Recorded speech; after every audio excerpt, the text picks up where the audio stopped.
Olá pessoal, afinal de contas, qual que é a relação entre o plano diretor e o plano de saneamento?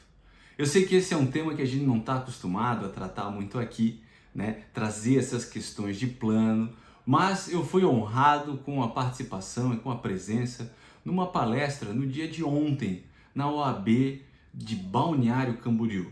E para mim, como engenheiro, dar uma palestra, ou seja, falar para advogados dentro da OAB é realmente uma imensa honra, né? E para aproveitar esse gancho, para aproveitar, na verdade, né, esse tema que foi explorado lá, eu resolvi trazer isso também aqui para o canal, para que vocês possam saber, afinal de contas, o que eu fui falar e o que eu fui trazer de informação para aquele pessoal, né, para essa palestra, enfim, né, que eu acabei sendo convidado. E o tema é algo que me toca muito, é algo que faz parte, de certa forma, do meu dia a dia, né? Essa relação aí entre o plano diretor e o plano de saneamento. Por muito tempo eu estive dentro da companhia de saneamento, então eu vivenciei bem essa realidade, né? Essa conexão do plano de saneamento, as divergências muitas vezes do plano de saneamento e de um plano diretor, né?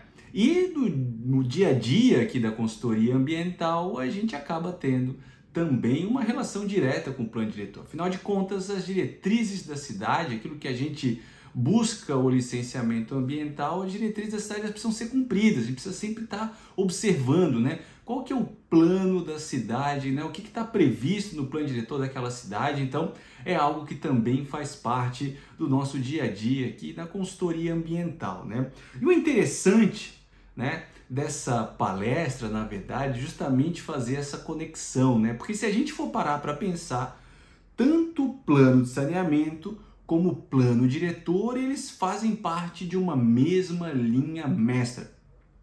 Isso significa que eles têm a mesma espinha dorsal, né? Que é a espinha dorsal desses dois, é basicamente um ordenamento territorial sustentável, né? Porque na prática eles são diretrizes que colocam no centro o desenvolvimento da cidade e a vida das pessoas que moram na cidade, porque na verdade são mecanismos ali que devem, ou pelo menos deveriam, estar ligados de forma umbilical entre eles, tanto o plano diretor como o plano de saneamento, porque afinal de contas toda cidade é inevitável que ela cresça, né? As cidades elas vão crescer, quer a gente queira, quer não queira, porque afinal de contas a vida acontece nas cidades. Não é no país, não é no estado. É na cidade que as pessoas moram, é na cidade que as pessoas trabalham, é na cidade que as pessoas vivem, onde elas majoritariamente se deslocam. Então é inevitável que as cidades cresçam, porque afinal de contas cada ser humano, cada pessoa vai escolher onde quer morar, vai escolher onde vai trabalhar, ou muitas vezes não vai ter essa opção de escolha, então ela vai precisar morar ou trabalhar, né, por uma necessidade, né, ou trabalhar em algo por uma necessidade. Então imagina que a cidade é feita das mais variadas decisões. E o caminho que a cidade toma é totalmente dependente da decisão das pessoas, né? As pessoas decidem o tempo todo, elas participam, embora não ativamente, né? E eu falo isso como quem já participou de dentro de uma administração municipal, né? Muitas pessoas não participam ativamente da cidade, mas elas moldam a cidade a partir do dia a dia delas, a partir do cotidiano delas. Então é inevitável. Quem acha que uma cidade não deve crescer, com certeza nunca parou para pensar como que uma cidade se desenvolve, né? A cidade ela vai crescer. E um dos caminhos que a gente tem para que isso aconteça da melhor forma possível é o plano diretor, porque justamente ele é essa diretriz, né? Essa diretriz macro para a gente chegar no crescimento que a cidade escolheu. Porque afinal de contas, o plano diretor, né, ele ouve a população, ele é técnico, afinal de contas, estudos técnicos precisam ser desenvolvidos para um plano diretor, ele é participativo, ou seja, a população participa através de oficinas, participa através do colégio de delegados, ela participa, né, de alguma maneira, é aberta essa possibilidade da população participar. E ele ainda é democrático, porque afinal de contas isso passa pelo processo legislativo também. Aí você está se perguntando, bom, falei bastante do plano diretor, mas e o plano de saneamento? O plano de saneamento é basicamente a mesma coisa. É lógico que ele não tem aquela estrutura toda, né, de um plano diretor, mas ele também é participativo, a gente também tem audiência pública, ele também é técnico, porque ao final de contas é um documento que precisa ser desenvolvido tecnicamente, ouvindo os anseios da população e olhando para o futuro da cidade, para o futuro do crescimento da cidade, né? Então, o plano de saneamento ele tem também essa mesma linha, né? Por isso que eu falo que eles têm a mesma linha mestra de ordenamento da cidade, né? E o plano de saneamento ele é fundamental. Eu sou suspeito para falar, né? E se a gente parar para pensar, a nossa relação com o saneamento ela é muito maior do que a gente imagina. Até eu acho que eu interajo muito mais diariamente com o saneamento do que eu interajo com a minha esposa, né? Porque para pensar comigo, você acorda, né? O que você faz a partir do primeiro momento que você acorda? Eu sei que cada um aí vai responder alguma coisa diferente, uns vão direto para o banheiro, né? Outros vão escovar os dentes, outros vão fazer necessidades, né? Outro vai passar um café, enfim, né? São os mais variados, mas vamos pensar de uma maneira geral. A grande maioria das pessoas acorda e ela vai fazer a sua higiene pessoal diária. Ela vai tomar um café da manhã, né? E ela vai gerar resíduos, né? Se eu estou falando da higiene pessoal diária, eu vou escovar o dente, eu vou abrir uma torneira, eu vou consumir água, eu vou gerar efluentes, né? Efluentes sanitários, eu vou tomar um banho, eu estou consumindo água, eu vou gerar efluente sanitário, né? Eu tomei meu café, a tendência é que eu gere resíduos, seja de embalagem, seja resíduo orgânico de alguma fruta que eu vou comer, né? Enfim, eu vou gerar resíduo no meu café da manhã, inevitavelmente. Talvez um dia ou outro não, mas inevitavelmente a gente vai gerar resíduo, a gente vai estar se relacionando ali com o saneamento. Eu vou lavar a louça, eu vou estar me relacionando com o saneamento. Aí eu pego e vou trabalhar, pego meu carro e vou trabalhar e é um dia de chuva. E do meu trajeto de casa até o meu escritório, eu estou também me relacionando com o saneamento, porque eu não peguei nenhum alagamento no caminho, isso significa que o sistema de drenagem está funcionando. Então, a gente precisa pensar que olha só o tanto que o saneamento está no nosso dia a dia e a gente não para pensar muitas vezes nisso, né? Porque até para a gente se situar, né, a gente precisa lembrar quais são os 4 pilares do saneamento. Né? O saneamento, a gente costuma ouvir a palavra saneamento e ela está normalmente atrelada ao esgoto, né? Ah, não tem saneamento básico, então não tem esgoto, né? Não tem coleta e tratamento de esgoto. Mas o saneamento é o esgoto, né? Ou seja, o efluente sanitário. O saneamento é a água potável, a água tratada, entregue na nossa casa, isso é saneamento. A coleta de resíduos, sejam eles resíduos orgânicos ou não orgânicos ou recicláveis, mas a coleta de resíduos faz parte do saneamento. E a drenagem também, né? Ou seja, a drenagem das vias também faz parte de um serviço de saneamento. E todos eles, né, precisam estar dentro do plano de saneamento, né? Basicamente, né, se a gente for parar para pensar, cada vez que a gente abre uma torneira ou consome qualquer coisa, o saneamento vai estar lá, né? Ele vai estar lá, porque o saneamento é água, é esgoto, é lixo, né? Resíduos e drenagem. Então, o saneamento, basicamente, ele é uma necessidade humana, né? Ele é uma necessidade humana do nosso dia a dia. Eu sei que muitos vivem sem, infelizmente, né? E isso é uma tristeza, né? Mas todo mundo sabe que isso não é bom, né? Isso é muito claro, é muito nítido, né? E agora, se o saneamento é essencial para a vida das pessoas e o plano diretor é essencial para o crescimento de uma cidade, é natural que eles devem andar de mãos dadas, né? Porque eles são complementares. Uma cidade sem capacidade de planejar e ampliar sua infraestrutura de saneamento, ela não deveria crescer em novas áreas.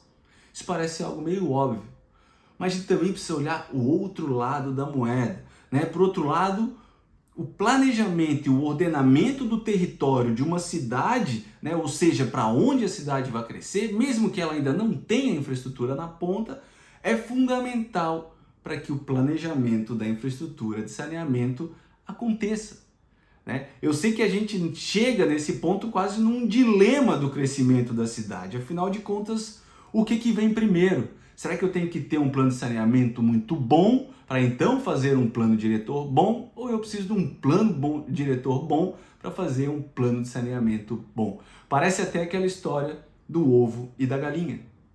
Acontece que, na verdade, não precisa ser a história do ovo e da galinha, quem vem primeiro, né? Porque ambos os instrumentos, eles precisam se retroalimentar. Um retroalimenta o outro. Porque enquanto o plano diretor ele deve promover o planejamento da cidade de maneira alinhada com os planos de saneamento, por outro lado, o plano de saneamento deve propor, então, ações que acompanhem a necessidade de crescimento e expectativa de crescimento da cidade. Então, um sempre vai estar dependente do outro, né? Na prática, ambos devem servir às vontades e necessidades da população. E é por isso que esses planos não são ad eternos. Esses planos não são viáveis e válidos, né, por um século, por 50 anos, por 20 anos. Negativo. E olha que coincidência, na verdade, né? Porque quando a gente olha duas leis fundamentais que tratam sobre esse tema, e uma delas é o Estatuto da Cidade, né, que é a Lei 10.257 de 2001, lá ela fala o seguinte, que o plano diretor, né, essa lei que institui o plano diretor, ela deve ser revista a cada 10 anos. Então, a cada 10 anos, nós temos que ter um plano diretor novo.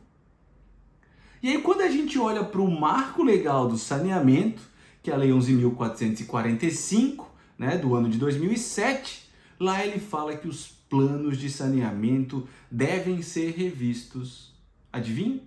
A cada 10 anos também. Então, a gente tem o mesmo prazo de validade desses planos. Porque a partir do momento que a gente planeja a cidade, vem aí a gente planeja a infraestrutura de saneamento, né? Logo em seguida, a gente precisa replanejar a cidade, porque passou o prazo, né? A cidade ela é dinâmica, ela vai mudando, as pessoas que moram na cidade vão mudando, os interesses vão mudando, a economia vai mudando, as formas de consumo vão mudando e cada vez mais o nosso dia a dia vai mudando mais rápido. A tecnologia hoje nos permite isso, né? Se a gente for comparar, por exemplo, né, a evolução tecnológica, né, a gente tem uma lei chamada, que é a Lei de Moore, que fala da evolução dos chips tecnológicos, né? E ela diz que esses chips eles dobram a cada 2 anos, ou seja, a capacidade de processamento dobra a cada 2 anos. Então, se a gente tem 10 anos de evolução, a cada 2 anos eu peguei 10 anos e dobrei, né? Por isso que esse crescimento é tão exponencial. E quando a gente olha, por exemplo, agora, né, no mais recente tema das inteligências artificiais, enfim, né, alguns estudos demonstram que a inteligência artificial pode ter capacidade de dobrar até a cada 3 meses. Então, quando você traz isso e importa isso para uma cidade, seja no âmbito de padrões de saneamento, seja no âmbito de crescimento da cidade, é natural que essa cidade seja muito mais dinâmica a cada dia, né? Num crescimento aí desse dinamismo de maneira exponencial, sendo, portanto, então, fundamental que a gente elabore e revise esses planos dentro do período estabelecido na lei, além da necessidade legal da gente cumprir a legislação.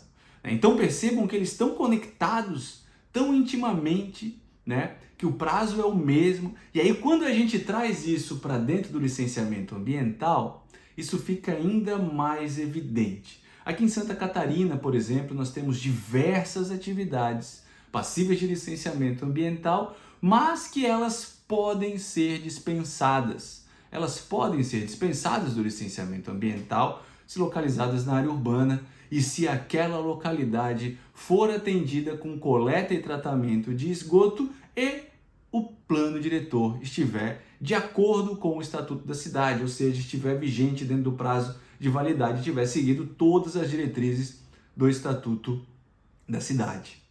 Então, né, a gente percebe que, olha, né, dentro aqui do Conselho Estadual de Meio Ambiente, o CONSEMA determinou, né, que algumas atividades, se esses critérios forem alcançados, a atividade é dispensada de licenciamento ambiental. E eu estou falando aqui de atividades super importantes, né? Se a gente pegar um loteamento, por exemplo, eu posso ter a dispensa de licenciamento ambiental de um loteamento com até 100 hectares, se ele não estiver localizado na zona costeira, por exemplo.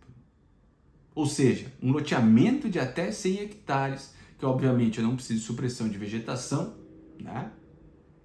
Eu posso aí então estar dispensado do licenciamento ambiental. E a gente tem uma série de outras atividades, condomínios, né? Eu posso ter um condomínio com mais de 1.000 unidades habitacionais, eu posso ter terminais rodoviárias terminal rodoviário de carga com mais de 50.000 metros quadrados de área útil e por aí vai. Essa é uma decisão que está estabelecida numa resolução estadual aqui em Santa Catarina, a resolução CONSEMA 98 do ano de 2017, que estabelece todas as atividades passíveis de licenciamento ambiental em Santa Catarina. Então, nela a gente consegue observar quase, né, quem atua com licenciamento ambiental diariamente, a gente vê ali, né, o plano de saneamento, ou seja, funcionando, porque um plano é um plano, ele precisa ser colocado em prática. Né? E ao ser colocado em prática, naturalmente ele vai chegar com essa infraestrutura de coleta e tratamento de esgoto a todos os imóveis urbanos. Né? Esse é o objetivo da universalização, esse é o objetivo do plano de saneamento. Então, se eu tenho um local que é atendido por rede coletora de esgoto, por exemplo, como a gente estabelece aqui na CONSEMA 98 de 2017, e o plano diretor está ok, essa atividade, algumas delas, vão poder ser dispensadas. Olha a importância que tem o plano diretor e o plano de saneamento, né, caminharem lado a lado, caminharem juntos, né? Porque a gente acaba percebendo esse tipo de situação, porque na verdade o que acontece é que essas atividades, elas são dispensadas porque a gente já conhece também os impactos ambientais e as formas de mitigação. É lógico que até fazendo um parênteses aqui, um adendo, o fato dessas atividades não serem dispensadas, o fato dessas atividades serem dispensadas não significa que ela não precisa cumprir a legislação ambiental. Pelo contrário, ela precisa sim cumprir a legislação ambiental em termos de geração de resíduos, em termos de geração de ruídos, né, em termos de atendimento do próprias diretrizes do plano diretor, né, e por aí vai. A legislação ambiental precisa ser cumprida independentemente. E, logicamente, eu não poderia deixar de falar dos desafios do saneamento. Né? Mesmo olhando para o plano diretor, é importante a gente trazer a importância é interessante, né? Mas assim, a importância da gente olhar esses desafios do saneamento e os profissionais da área, de alguma maneira, né, talvez poderem interferir ou perceberem também esse desafio. E um deles é o próprio licenciamento ambiental. Né? O licenciamento ambiental de atividades, né, de infraestrutura de saneamento, ele é bastante complexo.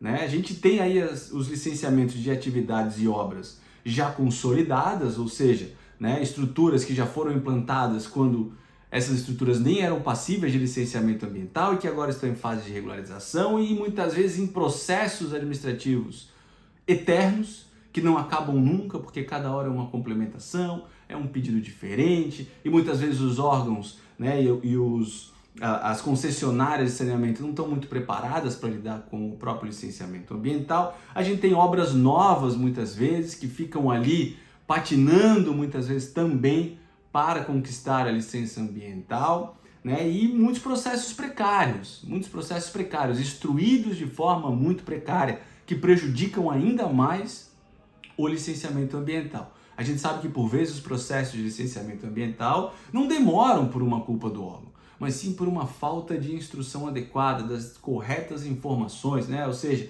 a falta de um estudo ambiental eficiente, muitas vezes, dentro das concessionárias de saneamento. Um outro desafio bastante relevante quando a gente olha para o saneamento são os recursos, né? A fonte de recursos será sempre o usuário pagador. Isso a gente não tem como fugir, né? O saneamento ele é fundamental, mas ele tem um custo e ele é um serviço técnico. Né? E literalmente eu que participei dentro de companhia de saneamento, fazer essa conta fechar com baixo custo é bastante difícil. né? Porque são serviços altamente especializados, equipamentos que são utilizados 24 horas por dia, então precisam de manutenção, consumo de produto químico, enfim, a operação já é complexa. E quando a gente olha para as obras, isso é ainda mais complexo, né? Isso é muito mais complexo do que a gente possa imaginar no nosso dia a dia. Para que uma obra aconteça, né, são diversos recursos, né, as dezenas de milhões de reais muitas vezes, e esse recurso ele precisa vir de quem é o usuário. A gente pode até falar de financiamento, né, a gente pode falar de outras formas, né, da participação do capital privado, mas todas elas, no fim da ponta, é o usuário que vai ter que pagar essa fatura. Afinal de contas, ele é o usuário. Além de ser um beneficiado, ele também está usando de um serviço, como outro serviço qualquer, como um serviço de telefonia, como um serviço de TV a cabo, né, como um serviço de internet.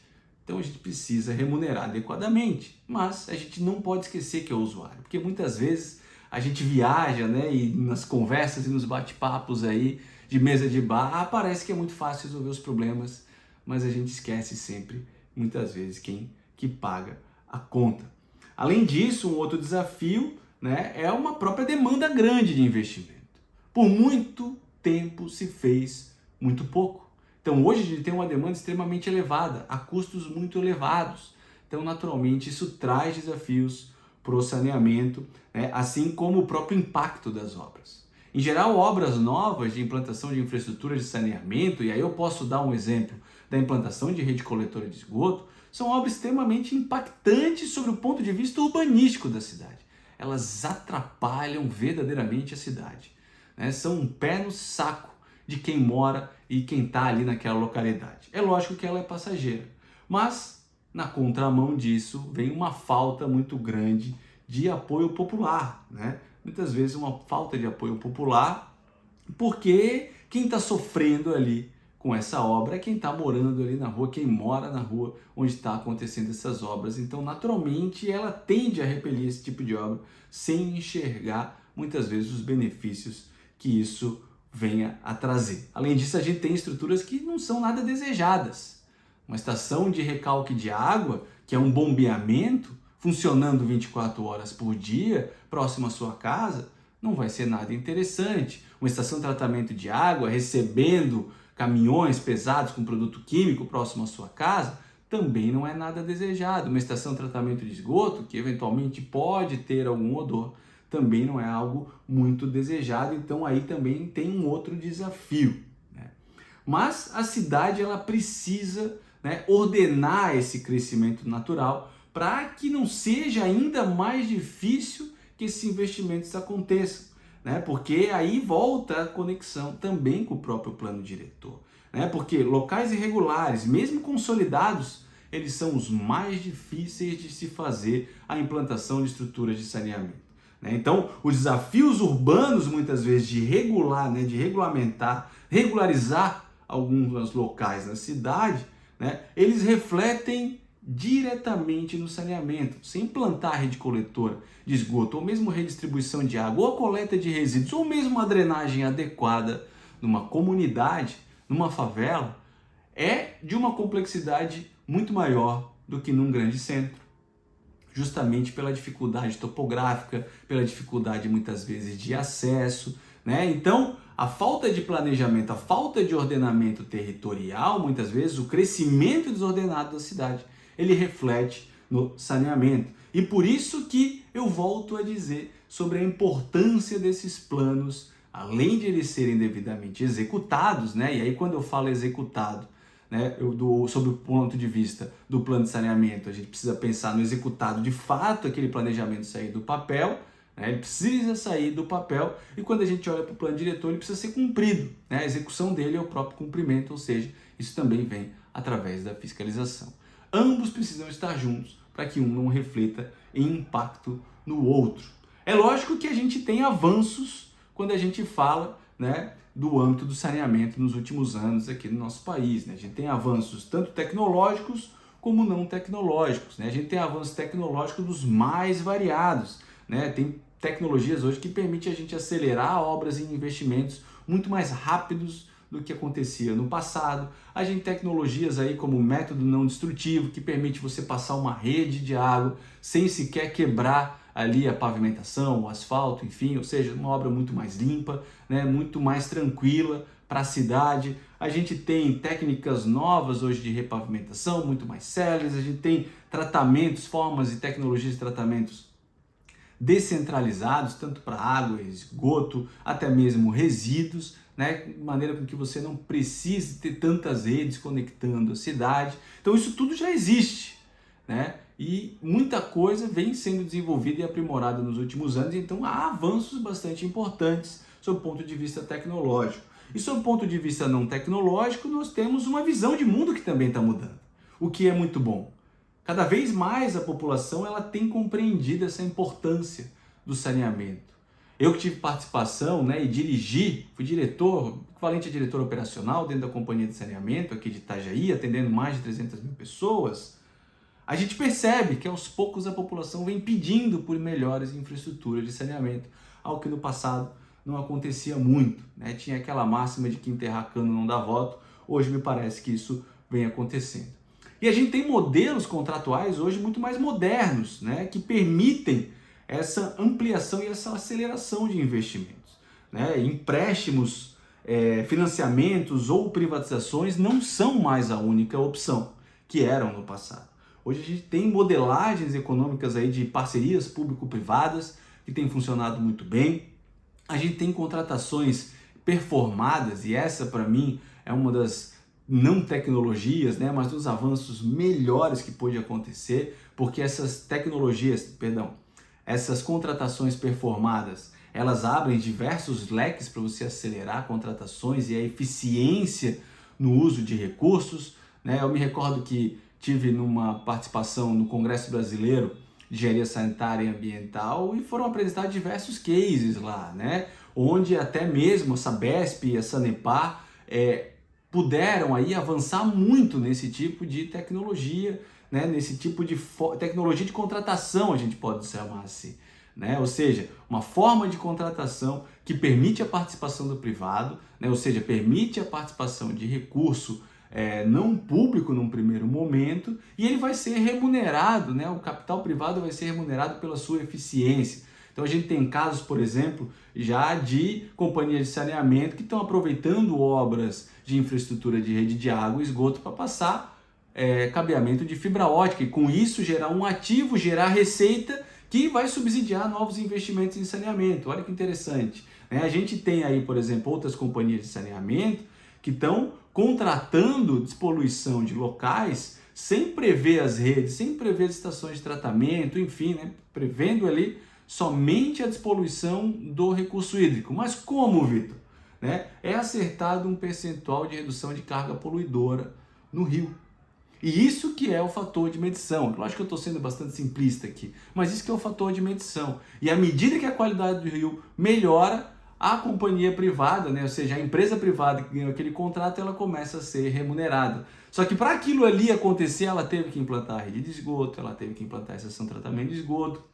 Então ela precisa ser muito mais eficiente. Então é realmente como se o poder público, detentor muitas vezes da concessão, né, ele tivesse muito mais braço, muito mais capacidade financeira para acelerar esses investimentos. Então são alternativas e avanços que vêm acontecendo.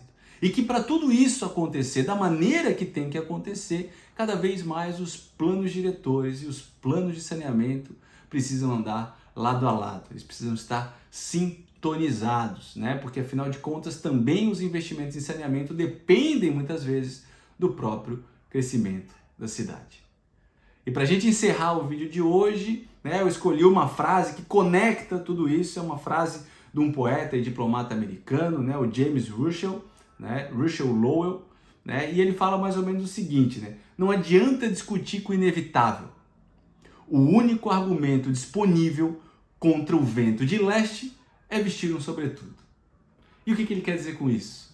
O que ele quer dizer com isso é que não adianta a gente dar murro em ponta de faca. O que a gente tem que fazer é olhar para frente e nos prevenirmos do que vai acontecer. Olhando para o plano de saneamento, olhando para o plano diretor, isso significa o quê? Não adianta, a cidade vai crescer. A cidade vai crescer, os problemas de saneamento vão acontecer. O que a gente precisa, de fato, fazer é permitir esse ordenamento através de bons planos diretores, e esses planos diretores precisam estar acompanhados de mão dada com os planos de saneamento. Ou seja, a gente precisa botar o sobretudo, tá certo? Pessoal, se você gostou desse vídeo, eu sei que a gente fugiu bastante aqui do tema do licenciamento ambiental, mas eu me senti na obrigação de compartilhar com vocês um pouco do que foi a minha palestra no dia de ontem, na OAB de Balneário Camboriú, que, como eu comentei no começo desse vídeo, é uma honra um engenheiro tá lá falando sobre saneamento, tá lá falando sobre plano diretor, ou seja, na casa do advogado a gente ir lá falar um pouquinho. Isso é muito gratificante para quem é um engenheiro. Eu não sou advogado, eu gosto da legislação ambiental, mas não sou advogado. Então, se você gostou desse vídeo, não deixe de se inscrever no canal, não deixe de compartilhar com um colega seu, porque, sem dúvida nenhuma, algum insight novo pode surgir a partir de tudo isso que eu falei aqui.